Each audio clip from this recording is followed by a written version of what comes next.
শিশু ইয়ামালের সঙ্গে লাজুক মেসির সেই বিখ্যাত ছবিটি কিভাবে তোলা হয়েছিল? মেসির সঙ্গে ইয়ামালের বিখ্যাত সেই ছবি ইনস্টাগ্রাম ২০০৭ সালের ডিসেম্বর।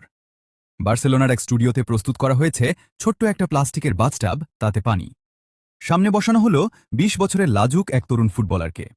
এরপর তার কোলে তুলে দেওয়া হল ৫ মাস বয়সী এক শিশুকে। সেই তরুণের নাম লিওনেল মেসি আর শিশুটি লামিনে ইয়ামাল। বিশ্বকাপ ফাইনালে রোববার মুখোমুখি হচ্ছে আর্জেন্টিনা স্পেন। যে ম্যাচটা ফিরিয়ে আনছে মেসি ইয়ামালের সেই ছবির স্মৃতি। কিন্তু আসলে কি হয়েছিল সেদিন? কিভাবে দুই প্রজন্মের দুজন ক্যামেরাবন্দী হলেন একসঙ্গে? ছবিটি ছিল বার্সেলোনা ফাউন্ডেশন ও কাতালান দৈনিক দিয়ারিও স্পোর্টের একটি দাতব্য ক্যালেন্ডারের অংশ। প্রতি বছর ক্লাবের ফুটবলারদের সঙ্গে শিশুদের ছবি তুলে সেই ক্যালেন্ডার বিক্রি করা হতো। আয় যেত ইউনিসেফ সহ বিভিন্ন দাতব্য প্রতিষ্ঠানে। বার্সেলোনার স্কোয়াডের ১২ জন ফুটবলারকে বছরের ১২টি মাসের প্রতীক করে জুড়ে দেওয়া হতো এক একটি শিশুর সঙ্গে। অনেক পরিবার অংশ নিয়েছিল সেই আয়োজনে। বেশিরভাগ ছবি কালের গর্ভে হারিয়ে গেছে, রয়ে গেছে শুধু কিছু পরিবারের ব্যক্তিগত স্মৃতিতে। সেই ছবিটাও হয়তো হারিয়ে যেত, কিন্তু নিয়তিটা লেখা ছিল অন্যভাবে। সেদিন যাকে বেছে নেওয়া হয়েছিল মেসির জোড়া হিসেবে, সে ছিল মাতারো শহরের এক শিশু, যে একদিন মাঠের খেলায় মনে করিয়ে দেবে মেসিকে। সেই ছবির আলোকচিত্রী হুয়ান মনফোর্তো সেদিনের স্মৃতিচারণা করেছিলেন পরে। এটি খুব কঠিন একটি ছবি ছিল।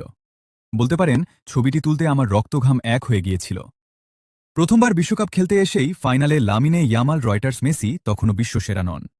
লা লিগা আর চ্যাম্পিয়ন্স লিগ জিতলেও তিনি ছিলেন রোনালদিনিও, স্যামুয়েল ইতো, জাভি, ইনিয়েস্তা, পুয়োল আর ওরির ভিড়ে এক উঠতি প্রতিভা মাত্র। বার্সেলোনার মূল দলে চতুর্থ বছর চলছে কেবল। প্রতিভার ঝলক দেখিয়েছেন, কিন্তু সামনে তখনও লম্বা পথ পাড়ি দেওয়া বাকি। মেসি এখনও লাজুক মানুষ, কিন্তু তখন তিনি আরও বেশি লাজুক ছিলেন। হঠাৎ করেই তাকে একটি ছোট্ট শিশুর সঙ্গে পানি ভর্তি বাথটাবে দাঁড়াতে হল। শুরুতে দুজনের মধ্যে কোনো যোগাযোগই হচ্ছিল না।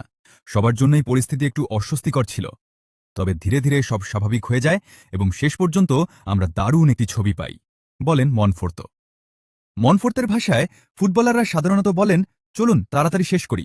কিন্তু এমন ছবি তুলতে সময় দিতে হয়। বিশেষ করে একজন ২০ বছরের তরুণ আর ৫ মাসের শিশুর মধ্যে স্বাভাবিক মুহূর্ত তৈরি করা মোটেও সহজ নয়। এখানে সবচেয়ে বড় ভূমিকা ছিল ইয়ামালের মা শেইলা এবানার। মা পাশে না থাকলে শিশুটি অস্বস্তি বোধ করত। আমরা চেয়েছিলাম ছবিটি যেন কোমল ও আন্তরিক হয়। তিনি অসাধারণভাবে সহযোগিতা করেছিলেন, বলেন মনফোর্তো। ইয়ামালের পরিবার তখন বার্সেলোনা থেকে প্রায় ৪০ কিলোমিটার দূরের মাতারো শহরে থাকত।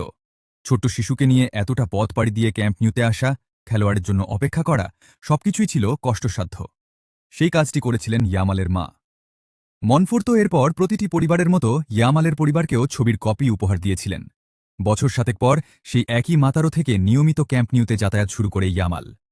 ২০১৪ সালে সে যোগ দেয় বার্সেলোনার বিখ্যাত লা মাসিয়া একাডেমিতে। এর পরের গল্পটা রূপকথার মতো।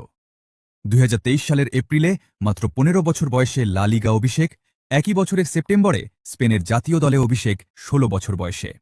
২০২৪ ইউরোর শিরোপাজয়ী দলের অন্যতম কুশীলব হয়ে ওঠেন তিনি, আর এখন তো স্পেন ফুটবলেরই সবচেয়ে বড়